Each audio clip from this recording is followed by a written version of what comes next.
regular video series with new videos on the 3rd, 13th, and 23rd of every month, in which I go over older board game gems with you. This episode is a Rough Cuts. And for anybody who doesn't like Rough Cuts, I apologize because, at least in recording, this is the second Rough Cuts in a row. This Rough Cuts is to get through a couple of requests. I have a lot of requests, and I apologize to haven't been able to get through them as fast as I'd like. So it's a new year, 2022. I thought I'd go over a few requests for games that originally came out 20 years ago, 2002.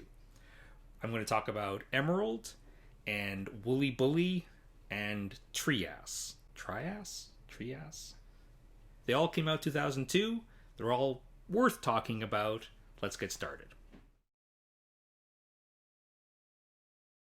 Emerald is a game published by Abacus in their kind of long, flat box.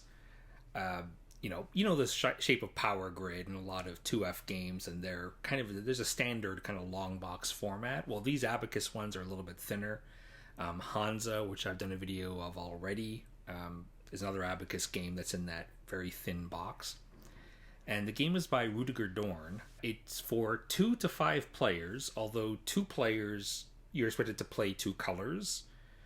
Although on your turn, you don't have to choose like one color and then the next color. You can just kind of do whatever you want on your turn. So it's not really like a typical like 2-color thing. The box actually says ages 10 and up. No, 8 and up is totally fine. And I think the box says 45 minutes. It can be that long, especially if you're playing with the full complement of 5 players, but it can also easily be less. So the board shows a path of spaces leading into a cave. The cave itself has spaces, and on each of the spaces of the cave there's a kind of a face down small stack of cards, and the top ones always face up. And these are treasure cards. So there's 2 types. There's gold, which are just worth their face value, and then there are gems, which are not worth very much at all, but the player who collects the most of a particular color will get a bonus at the end. And in the very, very far back of the cave, there are like super big treasures.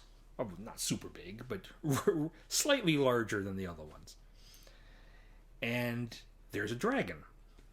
The dragon starts relatively close to the entrance, but there's also a bar, a little stick, which spans a couple of the spaces. I think maybe 4 spaces. Our copies in the restaurant, that little stick went missing, so I forget how many spaces it is.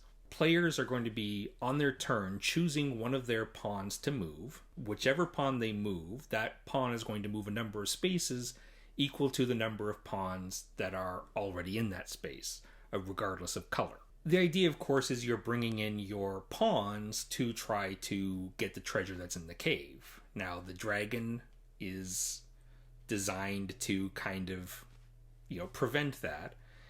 The dragon moves by the roll of a die and always moves within that range that's marked by the stick. However, as soon as the first pawn enters the cave, the stick gradually starts to move backwards toward the back of the cave because the dragon's protecting her young, I think. Even though the dragon is a perpetual threat, immediately the dragon's going to be like, whoa, who are all these guys coming into the entrance? I'm not having anything to do with this. I'm out of here. The pawns are moving into the cave. They're going to be collecting the treasures that are on that space. Generally, gold is better, not only because it's valued more, but also you can use gold to bribe the dragon. You see, if the dragon catches you, you can actually pay it gold to not eat you. Hey, don't eat me, all right? Here, I'll give you some of your gold back. I'll hang on to some. I'll give you some. Just don't eat me. And the dragon's like, that's a fair trade. I think the theme and setting is kind of attractive. It's kind of this generic fantasy setting, but it's a good game for kids, and this does present itself as a children's game. A children's game that has just a little bit of thinkiness to it. You can plot it out a little bit, but if you're playing, say, with a maximum, like 4 or 5 players like that, you're not going to be able to predict on your turn what you're going to be able to do. So your turn comes around, you look at all your pawns, you pick one to move the many spaces that is based on the space it's in and the pawns it's with, and move that many spaces and do whatever happens on the space. There is a little bit of risk taking, because if you enter into the range of the dragon, then the roll of the die might result in the dragon eating your knight. You'd think that would be a lot of tension. It's actually not that tense, I find. For one thing, like I said, as soon as the pawns enter the cave, the stick defining the range of the dragon will move back. So it actually becomes less of a danger for the pawns at that moment. And then the pawns who are in that front of the cave can collect treasure, and it's great for them, right? And this actually raises a point. This is a problem that I had with the game. It really is advantageous to the start players because they're able to enter the cave first. Now, I usually don't have much of a problem with a start player advantage. I mean, especially in a family game, a kids game, just have the kids go first. It's not a problem. It is a little bit of a problem here because of the values of the cards and how they can range. The values of the gold can vary quite a bit from low to high. If you have really high valued gold cards right at the entrance, then it's very advantageous for the early players to get their pawns into that cave first and get those really valuable treasures. Actually, the designer has made some variants available for hobbyists who want to get a little more out of the game. Like one variant is play 2 games. Play one clockwise turn order, the other one play counterclockwise turn order. It's like, And another one is auction for turn order. Come on.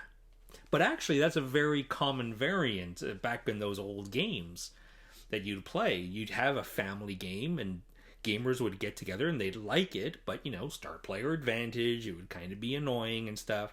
And so what they would do is they would add variants of their own. They would come up with their own variants. And a very common one that works in any game with victory points is the auction for start player.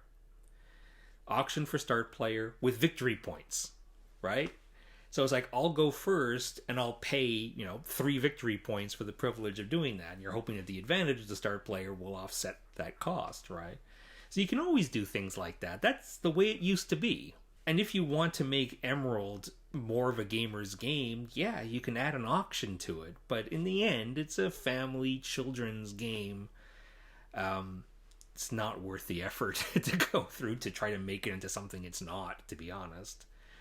A third variant, though, is to address the fact that high-valued gold cards early in the cave increases the advantage of the start player. And so you can actually change the setup so that the higher-valued ones are further back in the cave, right? Great idea. That's, I think, the way it should be by default, except it's a big pain to set up. I mean, as it is, I can't really recommend Emerald. Like, even in like a kid/family setting, there are lots of great kids games, family games. Emerald's not really one that stands the test of time, in my opinion. But I'm always kind of interested in those games that have a fantasy setting, and you look at them and you feel like they're going to play a certain way. Right? Maybe it's really casual and it's wide open and maybe you'll have some laughs. And in the end you play it and it's a kind of a slower, thinky German style game. That's Emerald. The disconnect, there's a little bit of a disconnect there, I feel, between the theme and setting and the way it plays. But I think the core idea is neat. And the way it looks like it should play, I'm on board with. And it doesn't really play that way. It's not super fun. When you're bringing the pawns in, you're collecting treasure. That sounds great. Oh, there's a dragon. There's a risk, right? That's tense. No, not really. It's not that tense at all. Because the dragon's movement is pretty limited, right? You can see that range. If you enter into that range, okay, you have a little bit of a risk there, but also if you're collecting gold coins, you just bribe the dragon and you're good. That's the thing, like, there is a way to make this game probably work and be more fun, and I'm not saying it's a bad game at all, but there's just absolutely no reason to seek this out. if you are like an amateur game designer, I think it would be a fun thing to do is to get this game and start with the way the game plays as an initial base, and then see if you can improve it. Make it, I mean, I shouldn't say improve, because honestly, this might be exactly the type of game that Dorn wanted to make and Abacus wanted to publish. And like I said, it's not a bad game as it is, but I do feel like it's a big missed opportunity in terms of what kind of game experience it could provide. You do want the game kept short because it's for kids. You want the rule set to be kept simple because it's for kids. But as a kids game, it's just okay. And there are so many kids games in the world. But it would be a fun exercise or experiment to try to improve the game for adults, or just to make the game fit a little bit better with the expectations that you might have going in. Because I guarantee you, you look at the box, you look at the board, you have an expectation, and this game doesn't quite meet that expectation. So look, if you stumble upon it, give it a try, but don't go out of your way to seek out a copy of this, in my opinion. The next game we're covering is Trias, or Trias. I should have looked it up. I mean, obviously it's based on Triassic, so maybe I should call it Trias, but that doesn't sound right. It doesn't, but neither of it sounds right. I'm just calling it Trias. I'm sorry, I'm not going to stop recording. Just keep going forward. Do it live! I'm going to make a guess on how it's pronounced, and we'll do it live. Now, the game was designed by Ralph Lemkool, if I'm pronouncing that name right, and it was published by his own company, Gecko. And as far as I know, this is the only game put out from that designer and from that publisher. I will say that Rio Grande did publish an English version of it. They kind of co-produced it. It's around, and there have been a number of editions of this just in the few years after it was first published in 2002. So like in the first edition that came out, presumably in 2002, used little cubes to represent the dinosaurs, and then a later edition had tiny little dinos, and if you get the English edition that's from Rio Grande, it's going to have the dinos. And I think there's even like a little bit of a deluxe edition which has like a water map to put the tiles on, which is actually really useful, and you'll see why in a second. Might even have had wooden tiles. It's for 3 to 5 players. Personally, I wouldn't recommend it with 5. I think the box says ages 12 and up. It can be quite a thinky game, but I would still probably label it like a 10 and up game. And I think the box says 45 minutes. If everybody's playing fast, yes, but this can be a thinky game. So definitely set aside more time.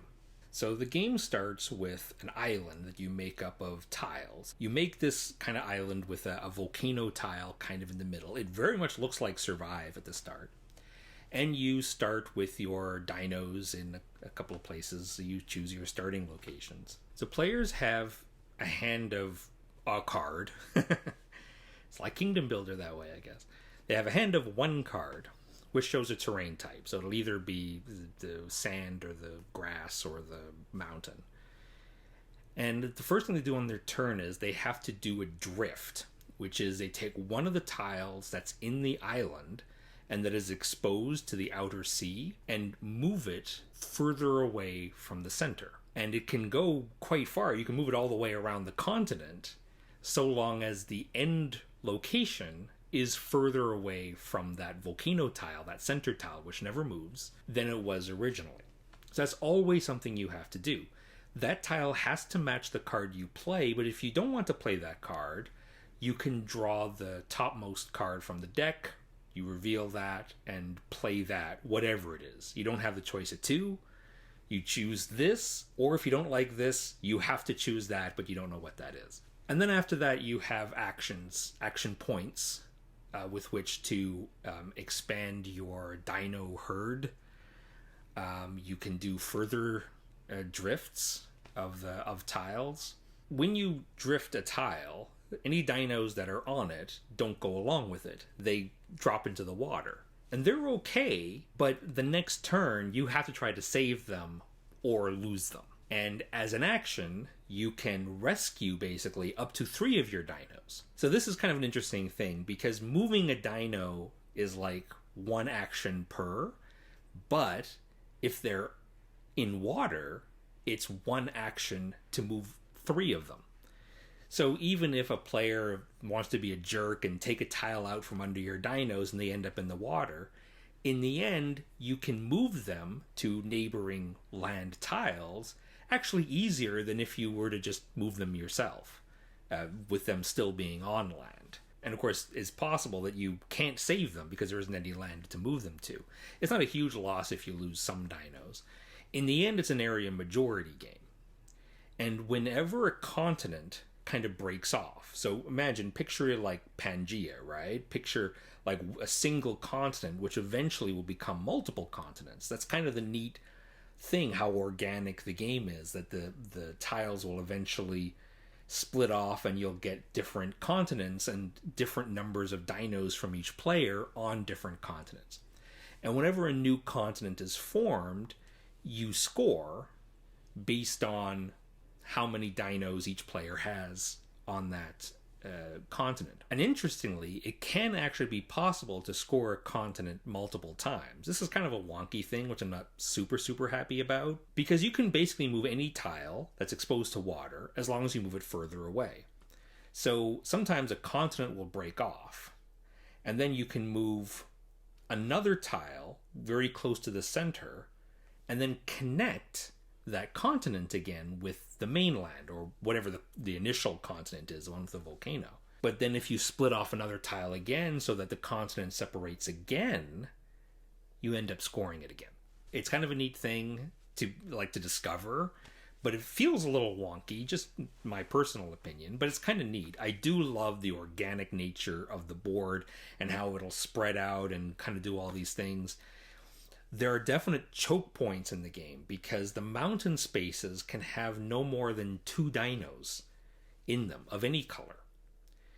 And you can't move through spaces that are full of dinos. So it's very common to get your dinos into the mountains. They end up becoming kind of the choke points.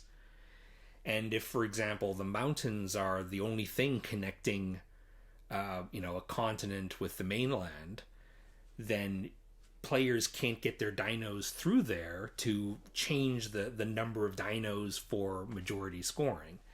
It's a really interesting game that definitely benefits from multiple plays. Like I said, it can be a very thinky experience. It's very thinky, but it's thinky in the now. You can't really look ahead very well because that random element of the cards, right? So your turn comes around, it's another little puzzle. What can I do with my 4 action points? I feel like it's a really well designed game, and the middle part is really interesting. Like, that's a great game right in the middle there. The thing is, the beginning and the end is kind of a letdown.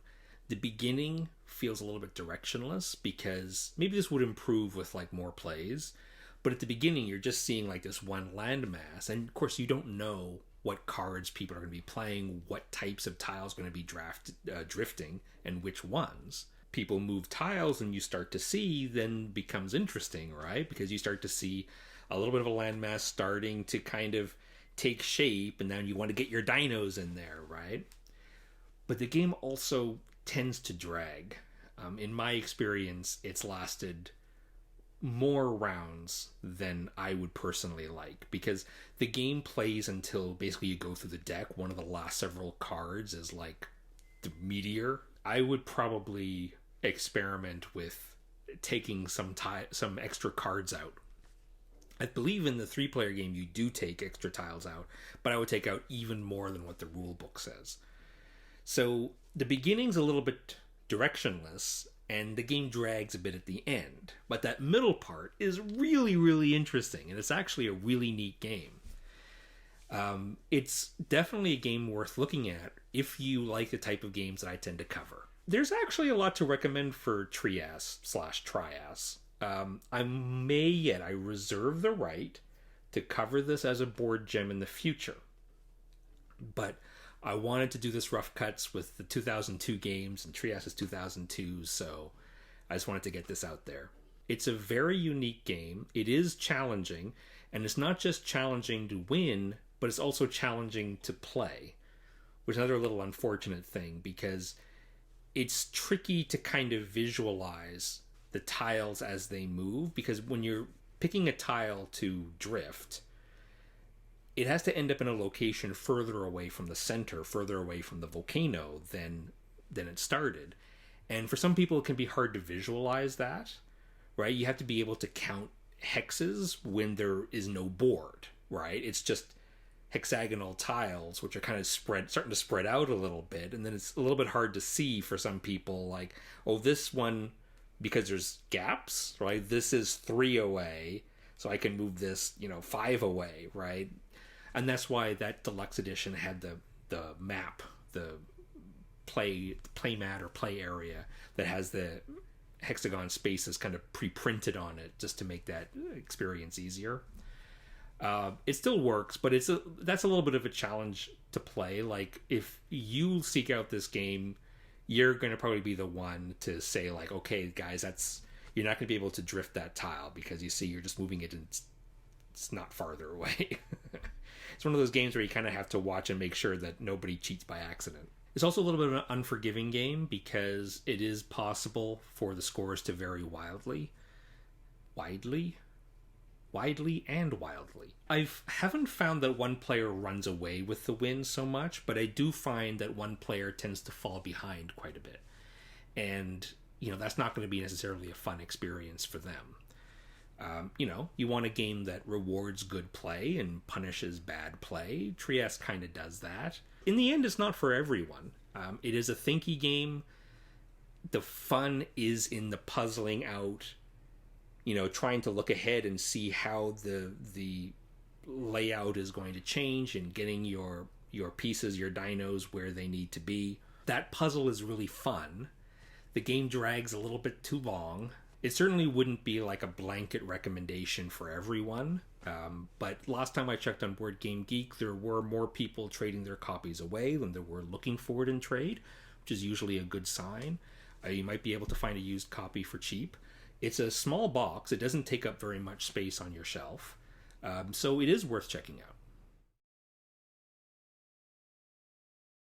The last game I want to cover is a game that in English has gone by 2 names. One is Wooly Bully, and the other is Wooly Wars. There have been at least 2 printings of the English edition. The thing is, I'm not sure who the original publisher was. I've always thought of this as a French game published by Asmodee, but the box look of the original edition looks very Goalseeber-like, the way the designer is kind of highlighted with this rectangular outline.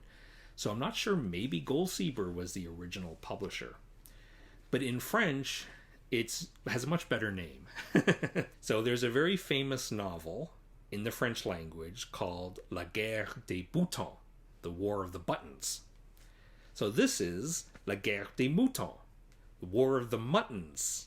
It was designed by Philippe de Pallière, and he is most famous as the founder of Louis Mem.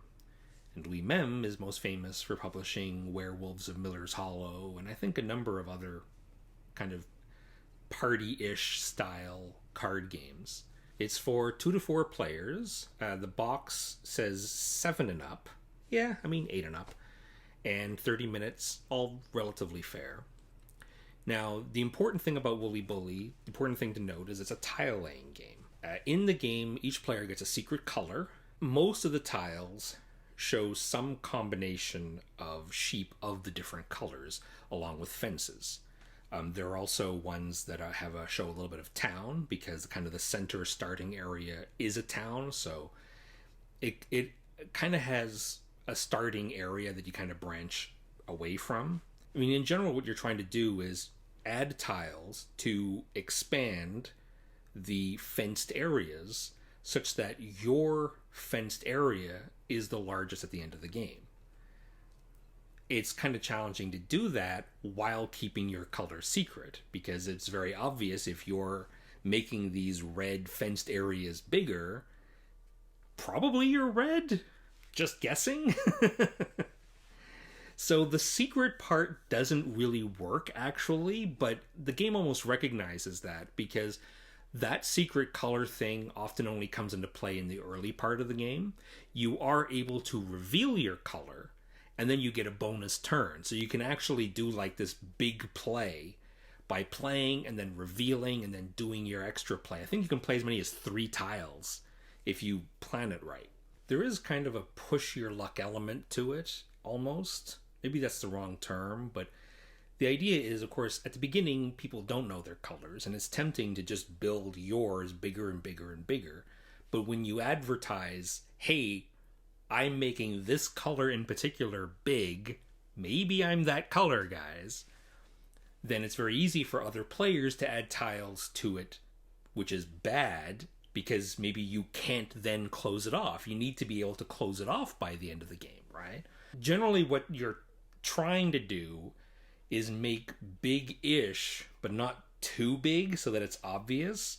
But you kind of make it big-ish, and then without making it like impossible to close off, and then at some point revealing your color, and then putting down a big super turn to finish and close it off, right? There are other types of tiles. There are forest tiles, which tend to go around the outside, and they will also close off fences, but the forest can have wolves in it, and the wolves would prevent you from benefiting from any fenced area that's connected to it. But then there are hunters, which hunt the wolves. It doesn't work quite as smoothly as I'd like. It works, but it's in the end, because there were actually quite a few hunters, and it just didn't seem like those things were too much of a factor. 2002 tile laying game. So what are you thinking? You might be thinking, hey, this is not that long after Carcassonne, and you would be right. Carcassonne came out, I think, in 2000. Look, it's certainly possible that the designer has been working on it for years before Carcassonne came out. And certainly there have been tile layers before Carcassonne, like El Caballero, for example. But Wooly Bully does fall into this category of games that came out after Carcassonne that look like Carcassonne. It looks like a game that kind of is piggybacking off of Carcassonne a bit. But again, I don't want to be unfair to the designer or publisher. Maybe they had always been planning to publish this game, regardless of whether Carcassonne came out. Maybe Carcassonne wasn't that much of an influence. But I can tell you that Carcassonne would be an influence for the buyer. Carcassonne is a hugely popular game. It was pretty popular as soon as it came out. And so it wasn't a wave of games that came out after Carcassonne that gave that Carcassonne vibe and felt as though they were trying to benefit a little off of the success of Carcassonne. And I mean, that's common in board games, right? People like tile-laying games. The success of Carcassonne shows that. So let's make more tile-laying games. Tile-laying with a twist. What is the twist? Besides what I mentioned, the main twist in Wooly Bully is that the tiles are double-sided.